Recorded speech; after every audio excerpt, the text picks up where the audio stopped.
Hey everybody, it's Katie with Embody Daily, and in this episode, I interview a gentleman named Joe. At the time of this interview, Joe had been on the Sinclair Method for 7 months.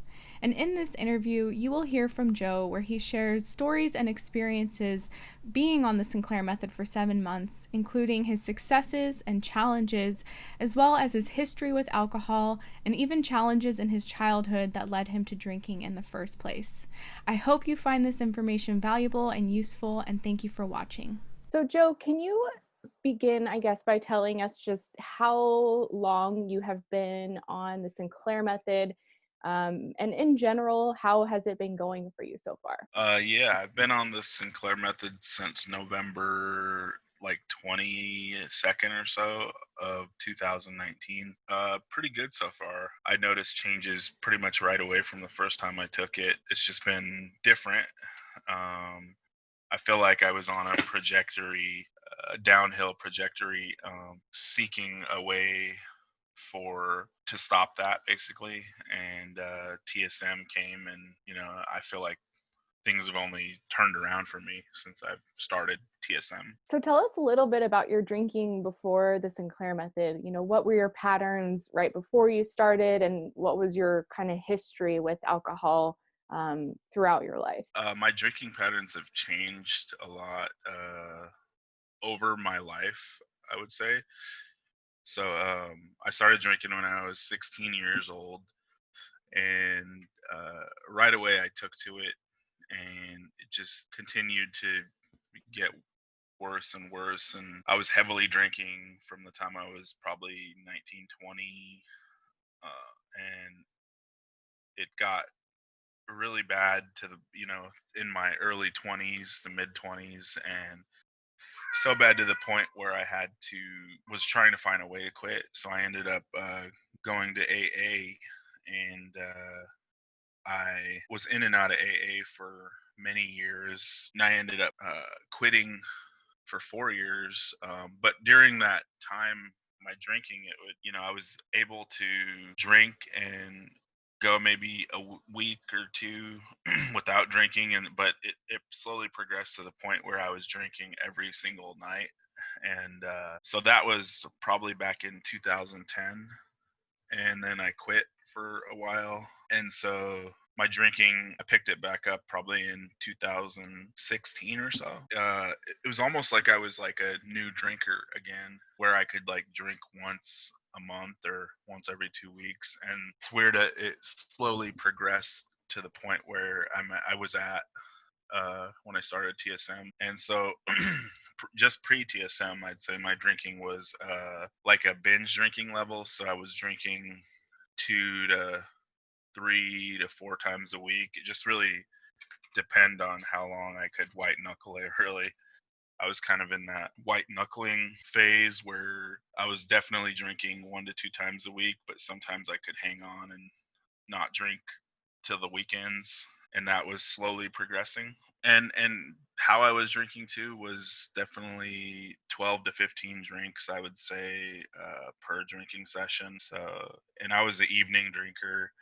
I would drink in the evenings, and then I'd be good. Like in the mornings, I go to sleep, and but as soon as that evening time hit, that was like when I would just the cravings would hit me, and that's really what the cravings in between drinking is what really I struggled with big time. So, you mentioned earlier that you noticed a difference right away with the Sinclair Method and it started working right away. Can you say more about that, kind of some of the things you maybe noticed as soon as you got started on the medication and the changes you started to see from the person and the drinking patterns you had before the Sinclair Method, just so people have a sense of like what your experience was specifically? Yeah, so from the first time I tried the Sinclair Method, the first time I took the pill, I was drinking beer at the time. Right away noticed that it tasted different and it felt different. And normally I'd probably drink at least 12 beers, maybe 10 to 15. And I got to that fourth beer, and I was in my normal routine, and I was like feeling different. I got sleepy right away, and I cracked open that fifth one, and I just couldn't finish it. I didn't even feel like drinking it, so I just left it on the counter. And next morning, my wife poured it out, and that was my first experience. Wow, that's crazy. I'm curious, as we're filming this, we're in the middle of coronavirus and the lockdown and everything. And I know you said your drinking has changed a lot since you started. So, um, kind of what is your drinking behavior like now compared to what it was before the Sinclair method? Like, how often are you drinking? How much are you drinking? Are you having any binge sessions or uncontrollable drinking? And then also, has the coronavirus and the lockdown caused you to drink more or been a hindrance at all? I would say that right now I'm definitely drinking way less than what I was pre TSM, but I would say, the one of the biggest things I've noticed is the cravings for alcohol. I really don't get huge cravings anymore. Normally it'd be like drink one day and then start feeling the cravings the next night, and if I don't drink, just feeling them cravings all week long, like to drink in the evenings after work or whenever, and I really don't get those cravings anymore. And my drinking's definitely changed and slowed down because I was drinking several times a week before TSM, and that's slowly decreased to the point where now I'm drinking maybe once a week, maybe sometimes twice a week. And I haven't drank more than like 6 drinks in probably like 3 months or so, since like Wow. March. Each time I drink, it's usually less than 6 drinks. Occasionally I'll get to that 6 drink mark, but if I do, I usually stop after once I hit that mark. I did see a little bit of an increase in my drinking in May. I think April is when I only drink like 3 times in April, but May I did have a family member pass away in May, and she was really close to me, my cousin. I feel like I kind of used that as an excuse to drink a little bit. I still didn't like go overboard and do uncontrolled drinking or anything, and I was totally compliant. I definitely just saw, like, instead of drinking once a week, I was drinking twice a week every weekend, and I was drinking up to like that 6 drink mark. But as far as the coronavirus goes, I feel like I've gotten better. Like, I mean, I see people saying how, things have gotten worse for them and they're drinking way more now. And I know that's the case for a lot of people that aren't even on TSM too. But for me, I feel like my life has just gotten like way better on uh, during the coronavirus, and I feel like I just owe that to TSM. That's awesome. So, are there like, obviously you had to change your habits and coping mechanisms and things that you do in the evenings when you're stressed out or you just want to have a relaxing evening. Obviously, you had to change all of these habits and patterns because you're not drinking to the extent that you used to. So, has that been challenging for you, or can you speak a little bit to that? Like, what has changed as far as your behavior and habits and coping or tools you use now compared to pre-Sinclair method? Honestly, I feel like the Sinclair method, in regards to my habits and changes, I feel like everything's kind of been a natural progression for me. Like, I just follow the suggestions that like you and other TSM people, the book suggests, like take my pill. And I just feel like it's kind of been a natural progression. Like, it's like I said, the biggest thing, taking away those cravings. And so I get home, like, I think the biggest thing would be I get home after work and want to have a drink. Now I get home and I just don't take a drink, but I still kind of like do the things I did when I was drinking, like just to relax. And I've thrown in, working out and things like that. There are times I feel like where I was getting into maybe like a habitual drinking thing, and I had to kind of take a look at that, kind of make a decision not to try to slow down on the habitual drinking. So finding other outlets, like working out and playing video games or doing something I like other than that habitual drinking. That's awesome.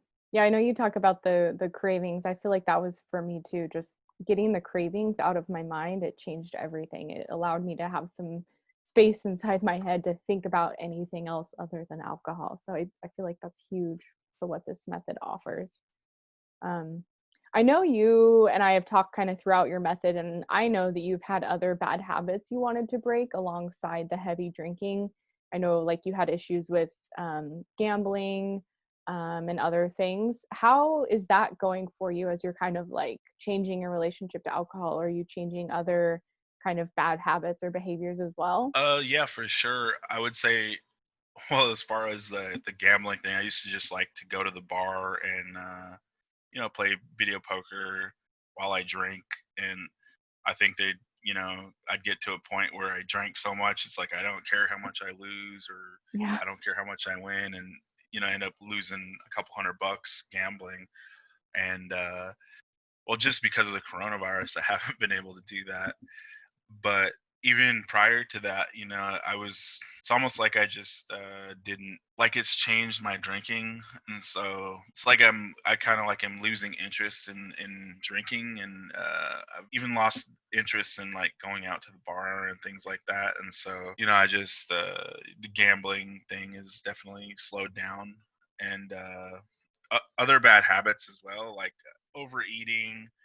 I would say prior to TSM, I was just in this circle of like I was trapped in this circle where I'd get motivated and I'd be like, look, I got to change my life. I need to stop drinking, stop. I need to stop drinking. I need to stop gambling. I need to start working out and living a healthier lifestyle and eat healthy and all that good stuff. And I would start doing that, and I would get maybe like a week in, and like the cravings for alcohol would just hit me, and I would try to fight them, and I couldn't. It got to a point where I would just drink, and then once I drink too, I feel like food kind of goes hand in hand with me, overeating. So I like to drink, eat a bunch of food and then drink more.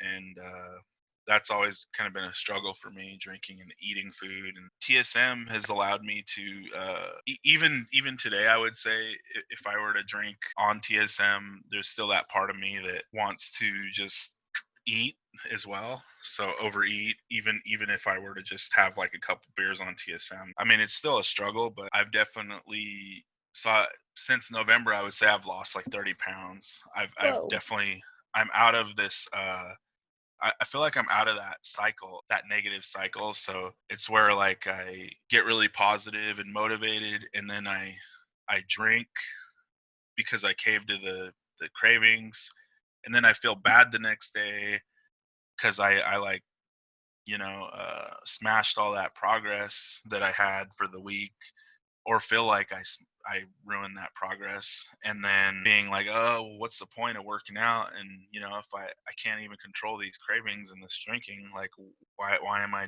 There's no point to me even trying. So I gave up, and then I just drink more and eat more, and then maybe another week or two goes by, and I decide I need to try again, and it's just that cycle of doing that and not going nowhere. Well, I feel like with TSM, I was able to put a stop to that cycle and get out of it. I mean, it's definitely still a struggle. Like today, I work out like 3 to 4 times a week, and I eat healthy probably 80 to 90% of the time. And just watching my calorie intake and not drinking as much. And I don't. So now it's like I don't drink to that point where I just completely binge out and decide, and then feel bad the next day and say, "Oh well, screw it. I messed up last night, so now I might as well just give up."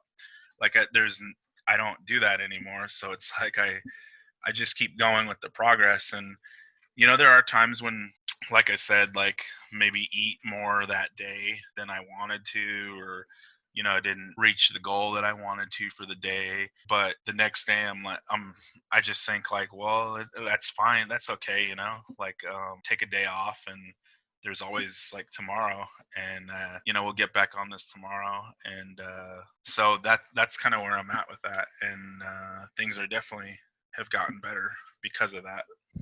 Well, that's amazing to hear. I know, like, getting like binge drinking out of the equation, it just like you have much more room to kind of like have those days where you eat junk food or do whatever, because you can get back on the horse without feeling like hungover or shameful. It's just a different experience. And I know for me, I kind of used food as I got off alcohol. I kind of used food as a coping mechanism. So there was a period of time where I was like, using food in place of alcohol, and I had to look at that. So I think it's really awesome that you're kind of tackling this alongside or with your drinking. Yeah, I would definitely say, I most of my life I've kind of like felt bad about myself, so it's like having no self-esteem. I always kind of just, and I use food and gambling and alcohol all to basically try to feel better about myself, but in reality it just makes me feel worse the next day, trying to stop that cycle. And now I'm able to, work on that and be more positive, not feel bad. And that's what TSM has kind of taught me too, is it's like a more loving way of doing things. So say I overeat or I have a drinking session, like I can tell myself, I don't need to feel bad about that. I can keep going as far as my progress goes. I don't have to give up. Yeah, there was this C.S. Lewis quote I saw recently where he said something like, I sometimes wonder whether all pleasures are not substitutes for joy. And I was like, whoa, that just hit me, because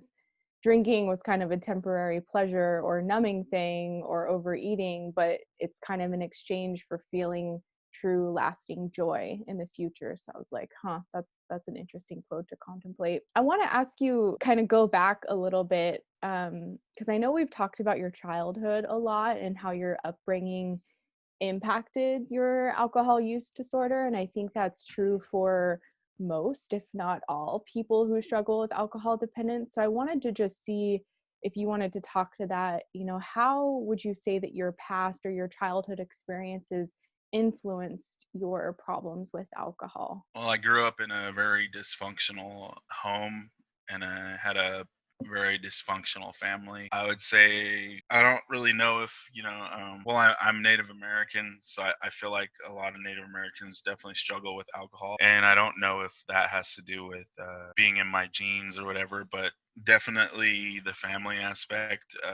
I remember the first time, 4 years old, growing up. I had some positive memories, but at the same time, there's a lot of negative stuff too, like seeing my parents drink and my parents use. My dad, he would abuse my mom when I was like 4, and I remember, seeing him beat my mom up and things like that, and my little brother's crying in the next room, and me having to, comfort them, and my older brother, him being 13 or 14, not being able to do anything about it either. I just throughout my life thought about that sort of stuff that I seen as a child. And my mom also using, drinking alcohol, and she would, as we got older, she would leave us at home, and she'd be gone for like 2 or 3 days at a time sometimes. And I was like maybe 10 years old, and not knowing if she was dead or alive, or if she would ever come back, like, Oh my gosh. just imagine leaving a 10-year-old at home for 3 days, and he's got to lead, protect his little brothers and feed them. And I think that deeply affected me as well, and I feel like it really affected my relationships in particular as I got older.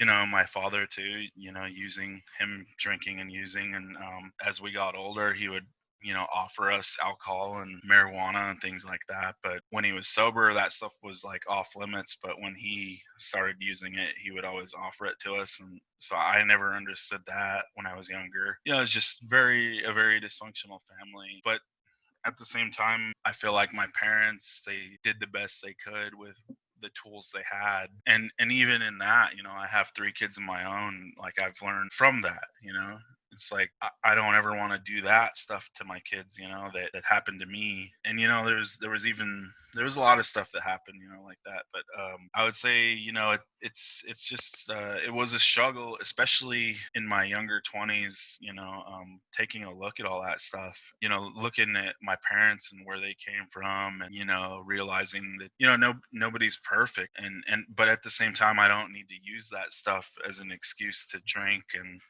be a shitty person, basically. It's been a struggle, and things have gotten better for sure, as far as me looking at that stuff. And because I feel like when I was younger, when I was 18, 19, 20, my younger 20s, I was a very like angry person, and I feel like I almost had PTSD because my father was a violent person as well. I feel like all that stuff really affected me, especially when I moved out of home, and I had to learn to be a different person, basically. Like I feel like I just drank heavily. I used drugs heavily in my younger 20s, and then when I found AA, it really was AA. It did help me a lot. It helped me, look at myself and all that stuff. And so that, the first time I got sober, it definitely helped me for sure. No, that's great. And I really appreciate you for sharing, because I think that for like it sounds like you've been healing that trauma and PTSD for a while now. It's not like you're just now facing it as you started on the Sinclair method, because I think for people, including myself, when I was getting sober, it's like I never really looked at that stuff before. And so for some, it can kind of cause them to be stuck in that habit of drinking, or, they're on the Sinclair method, it's working for them, yet they continue to drink every day and they're not sure why. And I think it's because these things really start to surface and come to our awareness, and we need to really heal them in some sense. And so it's good to hear from you, because I think, we all have our challenging stories, and yours is no exception. Like, that sounds awful for a young child to go through, and for you to be changing that in your own parenting style, and kind of moving on from it and becoming better because of it. It's really empowering, because I think alcohol, and especially alcohol use disorder, can cause us to just fall victim to it and continue to sabotage and abuse ourselves through the alcohol, because we feel like that's what we deserve. And it's exciting to hear you say that you're kind of growing in spite of it, or letting go of alcohol in spite of all of that. I definitely would use that as a means for drinking when I was younger. I would, be very angry and drink and just think, oh, I'm the victim. And, I had this shitty lifestyle and screw the world. I could never maintain a relationship because of my anger and my self hatred, and among other things. I had to really learn to look at all that, learn to start loving myself, basically. And TSM's definitely helping. Yeah, it does. So I want to ask you, is there anything about TSM that surprised you that you weren't expecting when you got on the method? Naltrexone and TSM, it surprised me in itself when you like, because I didn't know that this existed. I was like, it's almost like looking at a new technology or something. And I didn't know that like you could take a pill and it would help you stop drinking. Like I had no idea that like this had been out. It definitely and the effects of it, like from the first time I drank, like I was surprised that it worked so well for me, that it actually worked. I suppose that was like the biggest surprising thing. So, Joe, tell us about your experience with drinking hard alcohol on this method. I know you're a beer drinker, but you're also drinking hard alcohol. And just from speaking with you throughout your process, I know it was kind of impacting your progress. So, can you speak a little bit about what it was like when you would incorporate hard alcohol into the Sinclair method?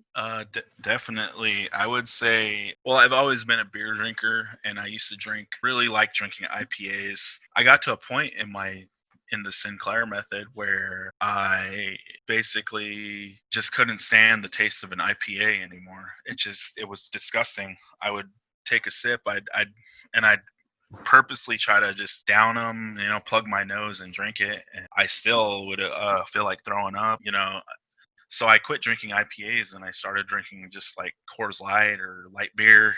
And I thought like, well, maybe it was just that taste or something. And maybe, and then I also tried like drinking hard alcohol, and it was also disgusting. I could barely stand the taste of drinking it. So I thought, like, well, maybe if I just bought a very expensive liquor, it will taste better, and I'll be able to drink it, and I'll be fine drinking it like that. So I ended up buying like a $90 bottle of whiskey, and I remember taking that first shot and like just almost throwing up, just because it didn't, because it was expensive, it didn't change the taste. And so I had this $90 bottle of whiskey. So I decided I didn't want to let it go to waste. So I would pour myself a shot, when I got home, and I would literally take an hour just sipping on this whiskey. One shot would just sit there, and I would just take sips off it.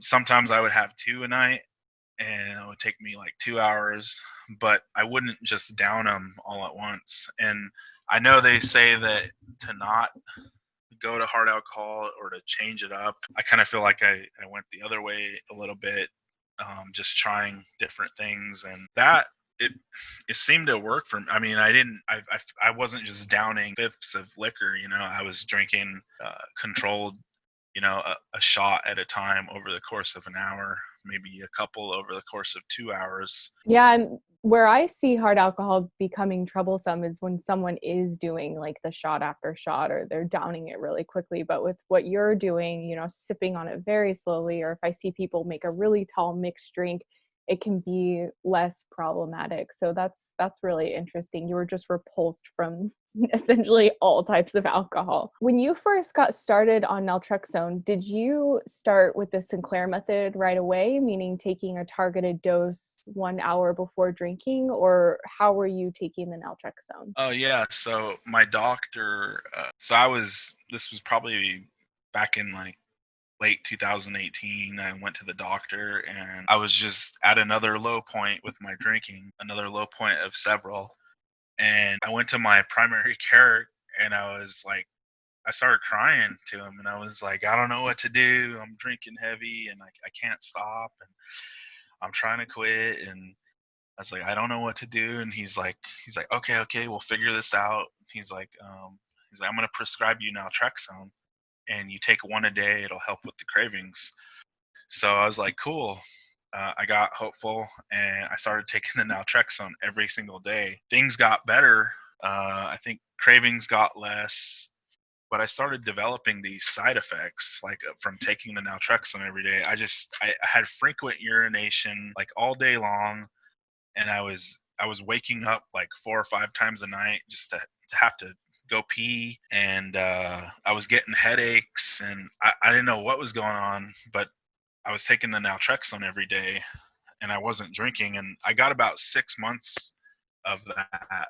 So I was like 6 months sober, but it was at about the third month mark where I quit taking the naltrexone because the side effects got so bad, the headaches and the frequent urination. I just quit taking the naltrexone, and 3 months went by, and I got those cravings again, and I decided to drink again. Basically, I went right back. Oh, I got to the point too after the 3 months where I was like, well, maybe I'll just drink, but I'll take the naltrexone on days I don't drink. So it was like backwards.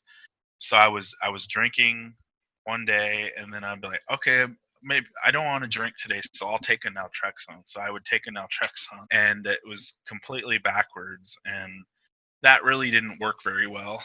I ended up just completely stopping the naltrexone altogether, just back to my old cycle. It got up until like November of 2019 to where I was at another low point, and I was like, man, I gotta figure something out. Like, I'm drinking too much, and I'm on this downward spiral. I don't know what to do, and so I really want to quit.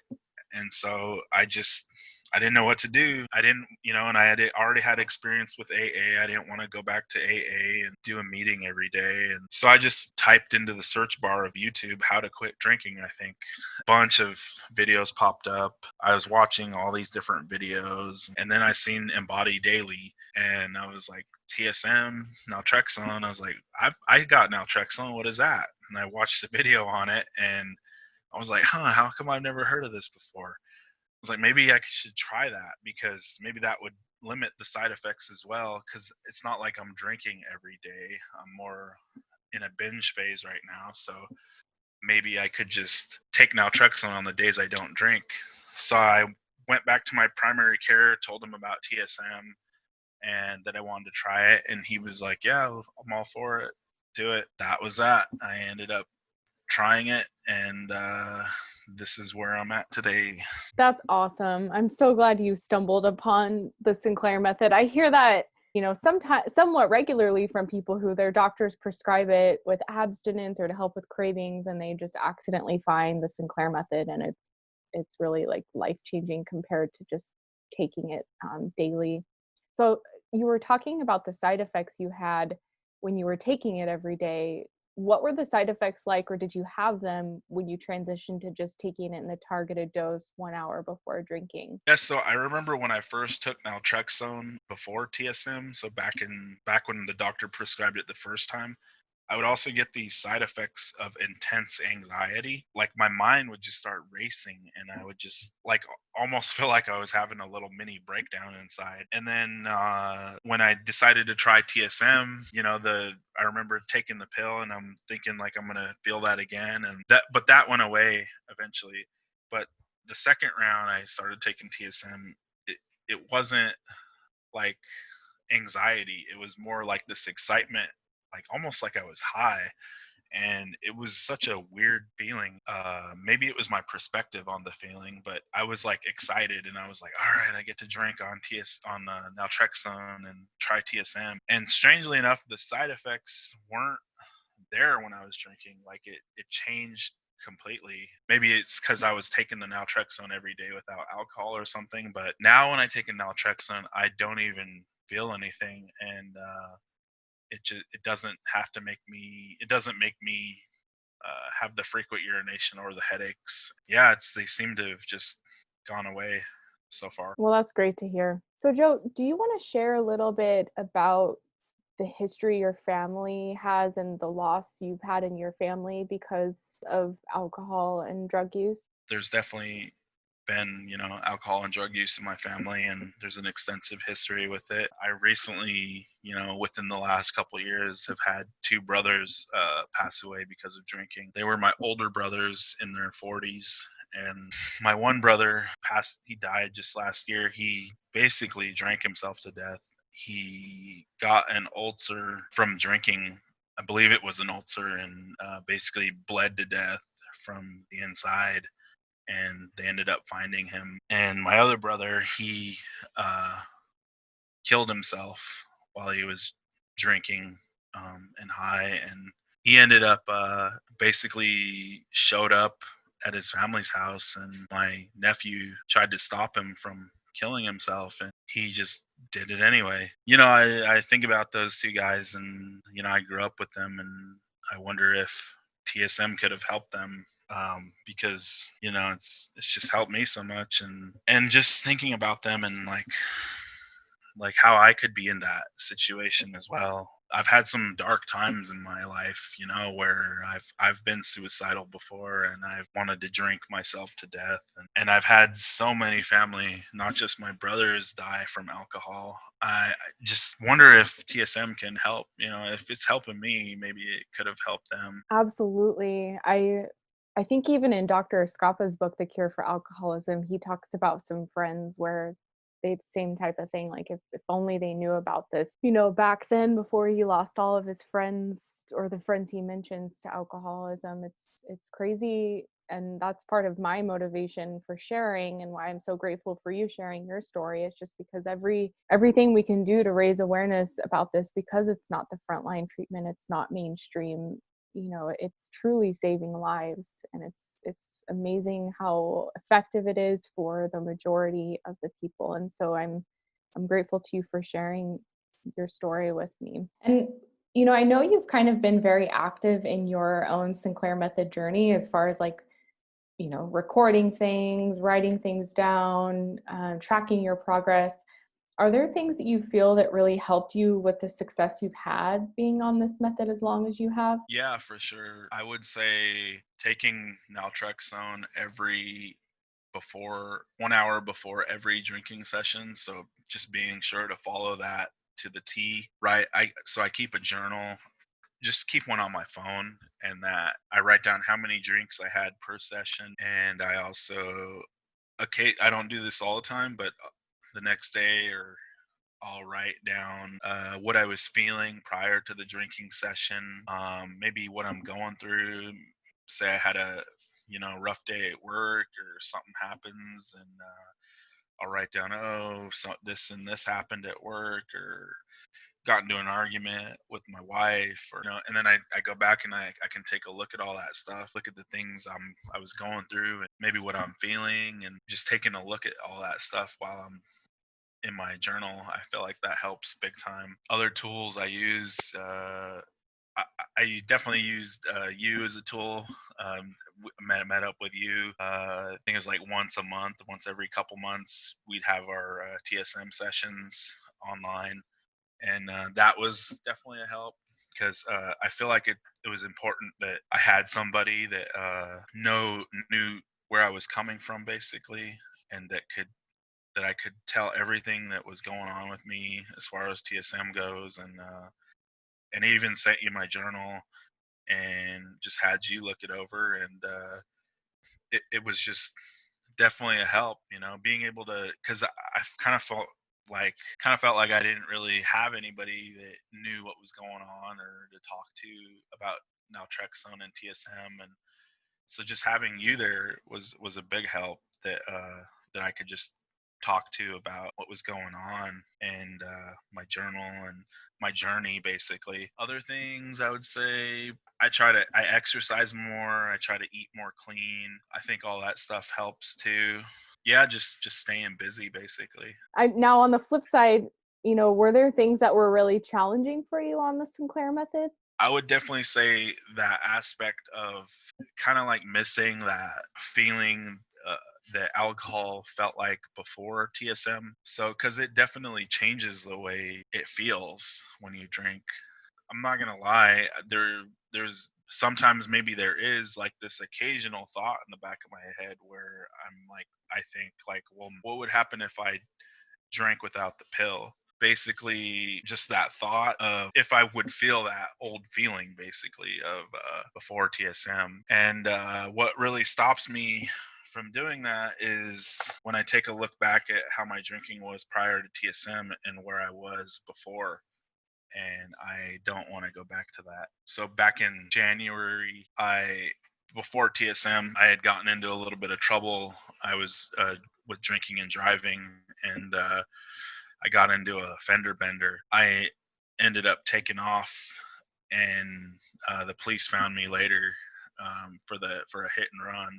Luckily, nobody was hurt, and nothing came of that. Just that thought that if I didn't take naltrexone, I could fall back into that cycle, and that drinking, that uncontrolled drinking, because that scares me. That I could drink and drink until I black out and drive somewhere. And if I were to drive, I could end up killing somebody next time, and I could end up in prison for 10 years. That just really scares the shit out of me, not being able to see my kids and my family, and having to sit in a jail cell for 10 years like Yeah. that. I don't want to go there. And so, definitely when I start kind of getting those thoughts, I think back to, where it could be, and my goals. I think about those, and so I take my pill, and I do it every time. And luckily, those thoughts about, oh, maybe I won't take a pill this time, they're rare and fleeting, and that is something I feel like I can control, being able to just take that pill. So that's what I do. Yeah, it's amazing the consequences of drinking. And like myself, I was constantly putting myself in danger with the drinking, and we kind of minimize the consequences or the risks, but man, they are real. And I feel like the longer you're on the Sinclair method and you kind of get away of that craving and the need for alcohol, it's like you see more clearly how much danger you were putting yourself in and how much of your life you were risking just for drinking. I want to wrap up with one more question, and really that's just to ask you, Joe, what advice would you have for others who are interested in starting the Sinclair Method? I would definitely just say to read the book, possibly get a TSM coach, do your research. Once you start, just take the pill 1 hour before drinking every time and don't deviate from that. Start a journal, keep that journal. I think that's like just like the most important advice as far as that goes. Yeah, definitely. Like the fun foundations to the success on this method, I think. Well, thank you so much, Joe, for taking time to speak with me and share your story with everyone. I appreciate you being here. Yeah, thank you.